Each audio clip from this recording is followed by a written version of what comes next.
Good morning, everyone, and welcome back to Virtual Storytime from your very own Newark Public Library. As always, we are recording this live story stream on land that rightfully belongs to the Lenape Indian tribe. And if you are tuning in from anywhere in our fair city of Newark, New Jersey, it is likely that you are also on land that belongs rightfully to that Indian tribe. I am your host, Mix Alley, delighted to be returning to you this Friday morning. That is Mix, mind you, just like mixing bowl, not to be confused with Ms., Miss, Mr., or even Mrs., because as you can see very well for yourselves, I am not a boy, nor am I a girl. I am a non-binary unicorn. And my storytelling companion is also a unicorn, but he is a boy unicorn. Please welcome back the one and only Jonathan Van Unicorn. Hello, good morning, happy Friday, one and all. Jonathan, do you have big plans for this weekend? Oh, yes, I'm going to go out and march on the streets of Unicorn Land to help fight for what is right, just, Mix Alley, just like Audrey Hendricks did in the book we read on Wednesday. Jonathan, I think that's a great idea. What kinds of causes do you go out on the streets and march for over in Unicorn Land? Oh, sometimes there just aren't enough rainbows to hop around on. Sometimes the flowers aren't quite fragrant enough. Things like that. Jonathan, I am proud of you for standing up for what you believe in. But over here in Human Land, sometimes, things happen that are even worse than not enough rainbows. You're joking. Oh, you're not joking. That's what we've been talking about a whole lot during Virtual Storytime lately. There are lots of really big problems that folks in the world of humans are going out onto the streets to protest these days, aren't there? There really are, Jonathan, and I wonder if maybe you could be compelled to go out and take to the streets in Human World, because I think we could really use the help of some unicorns. That's such a good idea! You know what? I'm going to go straight back to Unicorn Land after story time today, Mix Alley, and I'm going to rally as many unicorns as I can find. I'm going to start an organization and call it Unicorns for a Better Human Land, and we'll all come and march with the humans this weekend. I think that's a fantastic idea, Jonathan. Way to demonstrate unicorn allyship towards human rights. Oh, I know. I think it's a fabulous idea.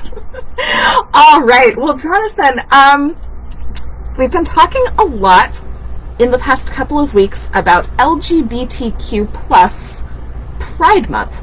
Oh, yes. We've learned all about what that means and about why humans celebrate it. Yes, Mix Alley, I got this. I can tell everyone what I've already learned. So, members of the LGBTQ plus or gay community are people who do not conform to what a lot of people see as normative genders or sexualities, and that sounds really complicated, but all it means is that humans have a tendency in the United States today to assume that there are boys and there are girls, and boys have crushes on girls and girls have crushes on boys, and that's all. And that does sometimes happen, and it's great. But sometimes you can be something other than a boy or a girl, or someone can think that you're a boy or a girl when you're born, and it turns out you are something else when you're old enough to understand what all of that means. And then of course, it's possible for two boys to fall in love, for two girls to fall in love, for two men or two women to fall in love and get married. All of those things are possible too, and it's important that we be kind to everyone, including people who go through experiences like those. Nicely put, Jonathan. What are some of the LGBTQ characters we've read about in our stories so far? Well, last week we read a lot of books about children who had really interesting gender identities. Some of them I didn't know the word for before, McSally.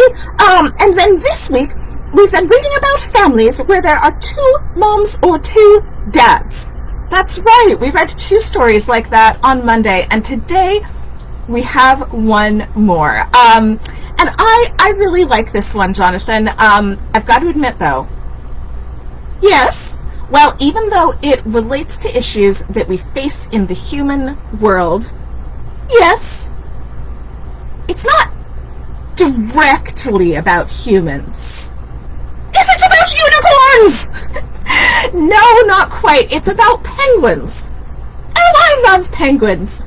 I do too, and I think that this book is really charming. The reason that I did not read it earlier this week is that I thought it was really important for us to think about gay and lesbian and bisexual and transgender humans, not only about gay penguins.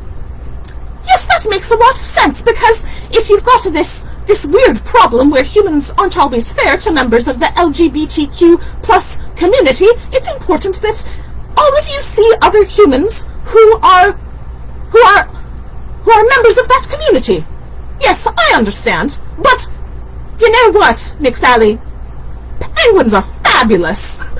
They really are, and it's fun to read about them too. So, folks who are watching, I would encourage you, if you missed our Monday installment of Virtual Storytime, our 11 a.m. show, and you are curious to hear more about diverse families, families where some of the members of that family are part of the LGBTQ plus community, we definitely encourage you to go back and take a look at Monday's episode too. But we love members of the LGBTQ plus community of all different kinds, and today we'll be reading about some delightful penguins to celebrate Pride Month.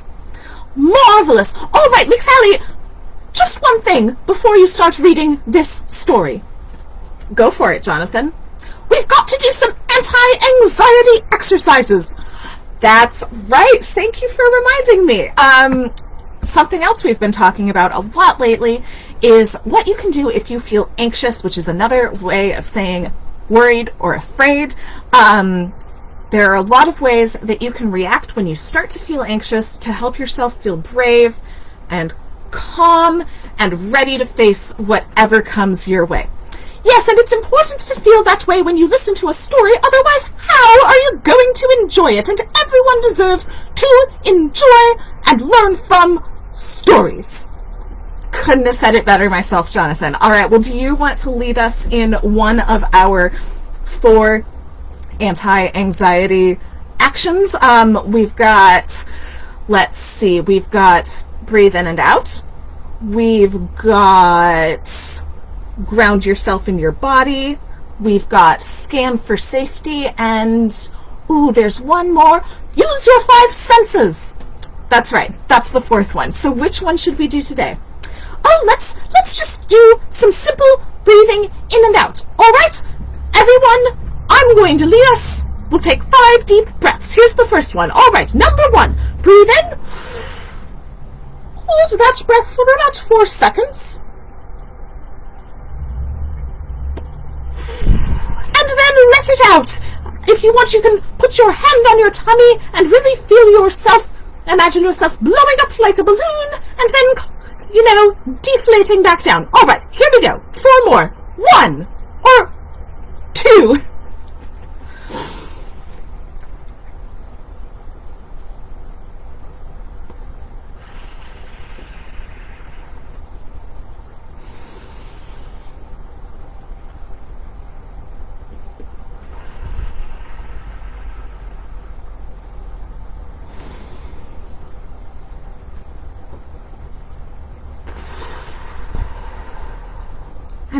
more.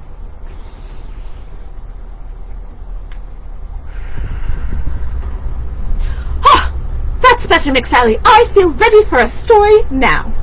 Excellent, Jonathan. I'm so glad that you do. Why don't you get cozy and listen? And of course, I imagine you'll be joining us again at the end of Virtual Storytime for a unicorn dance party.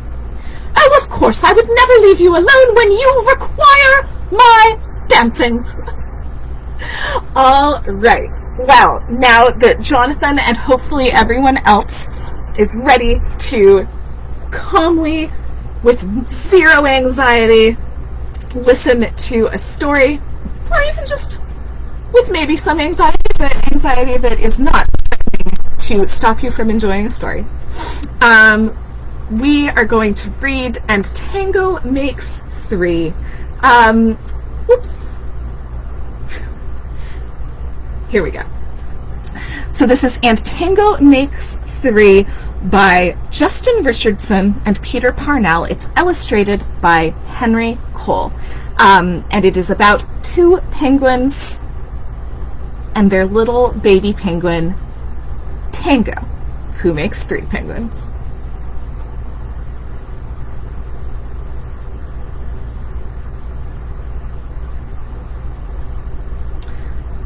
Here's a picture, before we even get any of the story, of the place where these penguins live. Some of you may have seen it before. This is, I believe, let me double check. I know that it's the zoo. I think it's the Central Park Zoo.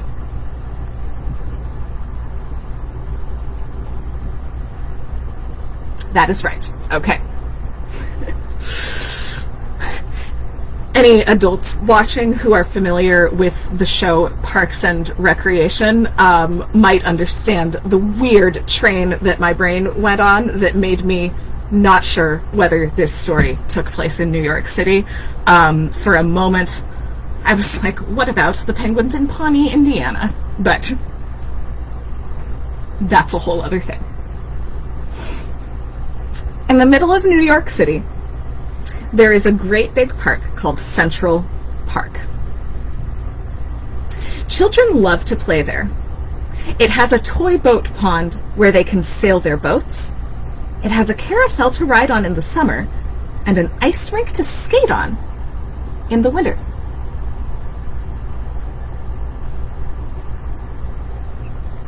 Best of all, it has its very own zoo. Every day, families of all kinds go to visit the animals that live there.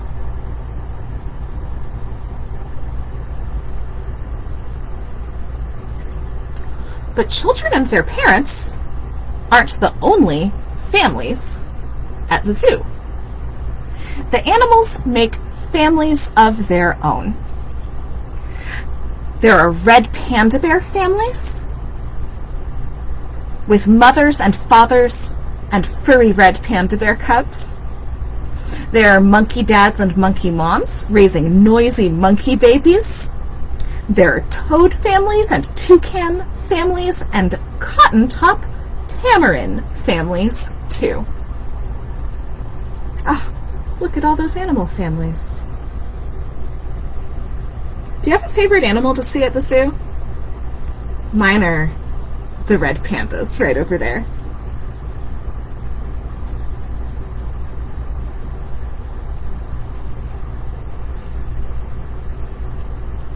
And in the penguin house, there are penguin families.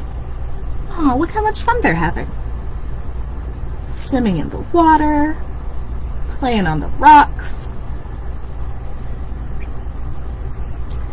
Every year, at the very same time, the girl penguins start noticing the boy penguins, and the boy penguins start noticing the girls.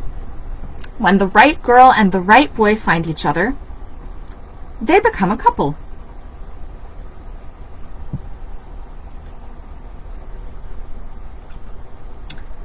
Two penguins in that penguin house were a little bit different.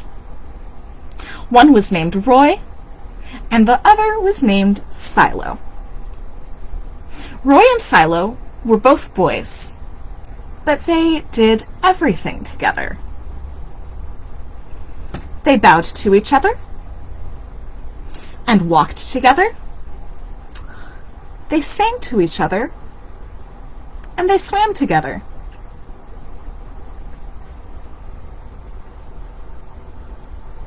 They didn't spend much time with the girl penguins, and the girl penguins didn't spend much time with them.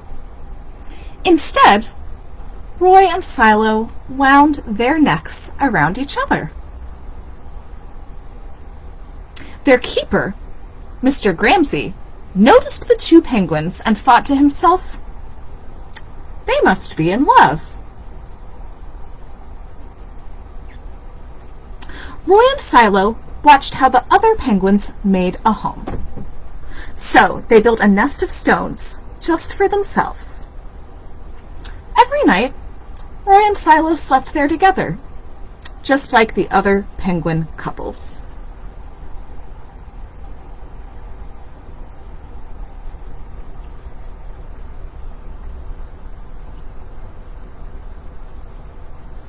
And every morning, Roy and Silo woke up together. But one day, Roy and Silo saw that the other couples were doing something that they were not. The mama penguin would lay an egg. She and the papa penguin would take turns keeping the egg warm until finally it would hatch. And then there would be a baby penguin.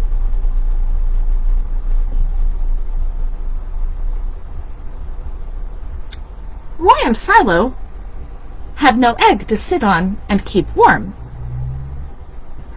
because when birds are making families, it's the mama bird, the girl bird, who lays the eggs, right? So Roy and Silo really loved each other, but they didn't have an egg to take care of. They had no baby chick to feed and cuddle and love. Their nest was nice, but it was empty.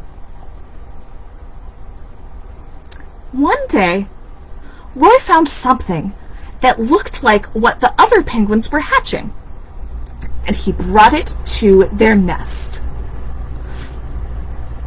It was only a rock, but Silo carefully sat on it, and sat, and sat. And when Silo was done sleeping and sitting, he swam and Roy sat. Day after day, Silo and Roy sat on the rock. But nothing happened. Oh. So Roy and Silo really wanted a baby penguin, and they knew how to take care of an egg, just like any other penguins who loved each other would know how to take care of somebody else. But they can't lay their own eggs. So what are they going to do?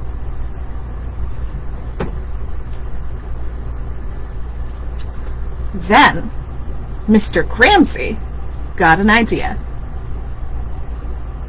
He found a penguin egg that needed to be cared for, and he brought it to Roy and Silo's nest.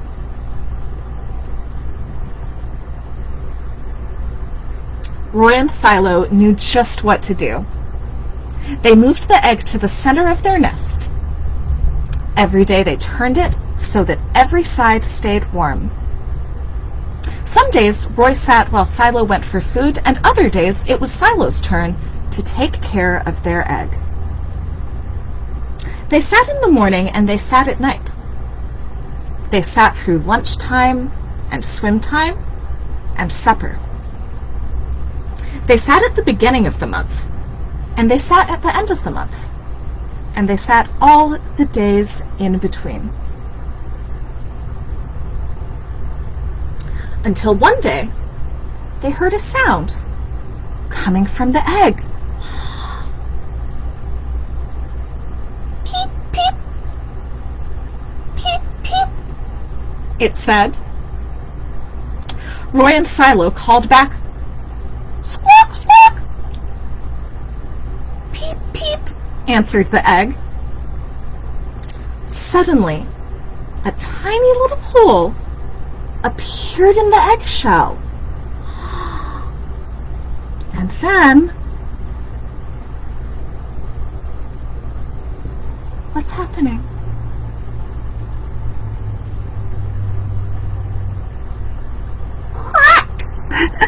Out came their very own baby. She had fuzzy white feathers and a funny black beak. Now Roy and Silo were fathers. We'll call her Tango, Mr. Gramsci decided, because it takes two to make a tango. Have you heard that saying before? A tango is a kind of a dance, and it takes two people to do that dance. Roy and Silo taught Tango how to sing for them when she was hungry. They fed her food from their beaks. They snuggled her in their nest at night. Tango was the very first penguin in the zoo to have two daddies.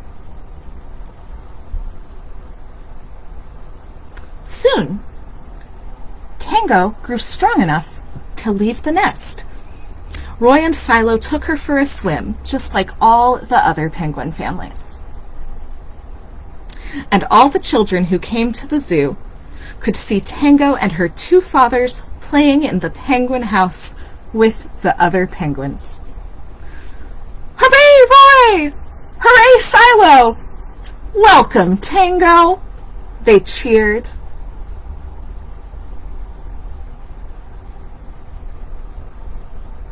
At night, the three penguins returned to their nest. There they snuggled together and, like all the other penguins in the penguin house, and all the other animals in the zoo, and all the families in the big city around them, they went to sleep.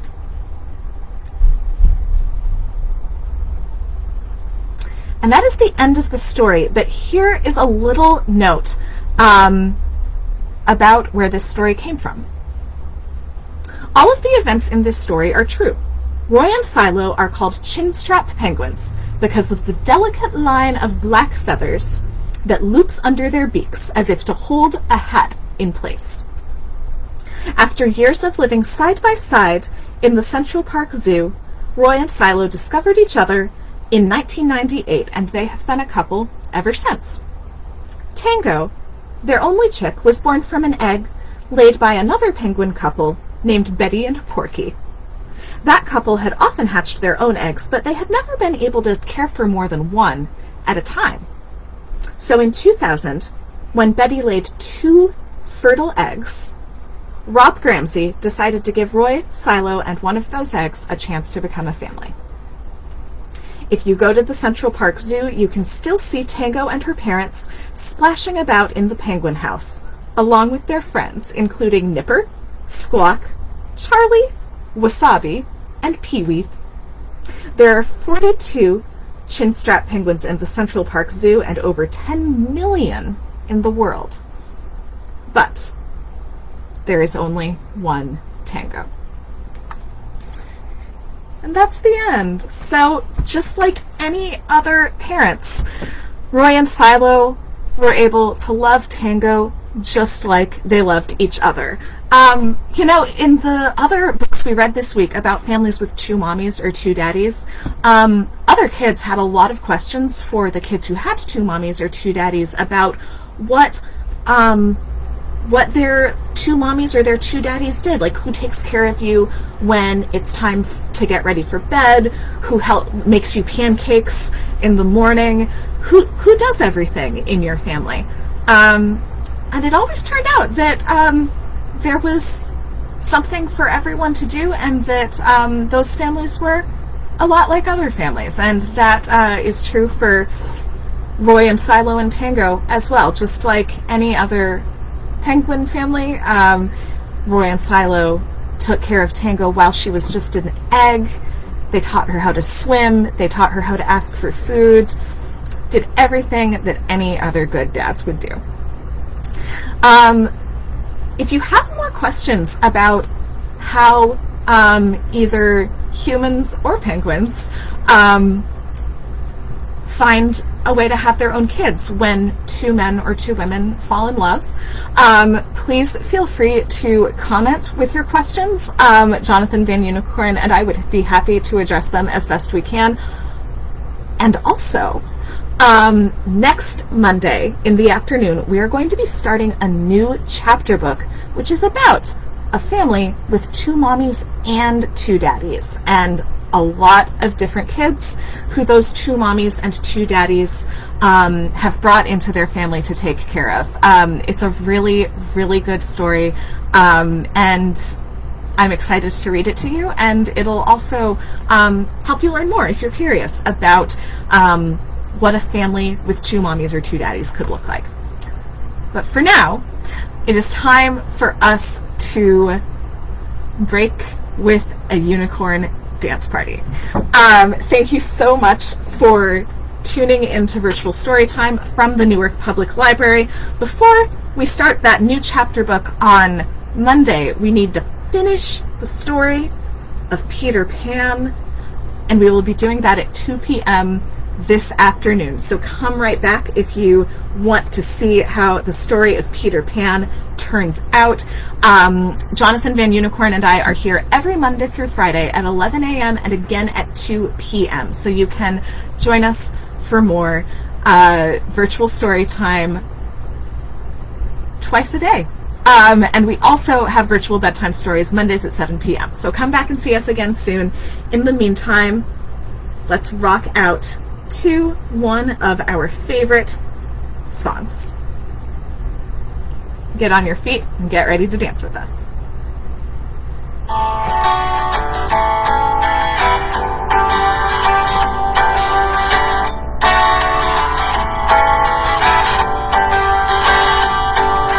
Dave wanted to play princess with the crowns and castles crowd. They frowned at him and said, "Sorry, you're not allowed." So Dave found some dress-up wings and brought them to share and play. And everyone agreed to take turns being a princess for the day. Princesses are for everyone. Make-believe is for everyone. Getting dirty, playing outside is for everyone. We do the things we like to do because everyone likes to have fun, and having fun is for everyone. Amy wanted to catch frogs at the lake in all the mud. The kids said, "No, your shoes will get dirty, you can't keep up with us."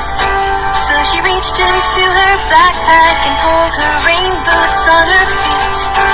That day they caught the most frogs, and later they set them free. Princesses are for everyone. Make-believe is for everyone. Getting dirty, playing outside is for everyone. We do the things we like to do because everyone likes to have fun, and having fun is for everyone. Playing together is the best way to have fun. Leaving someone out only hurts everyone. You might be surprised to find what someone else will bring when you just give them a chance. Anyone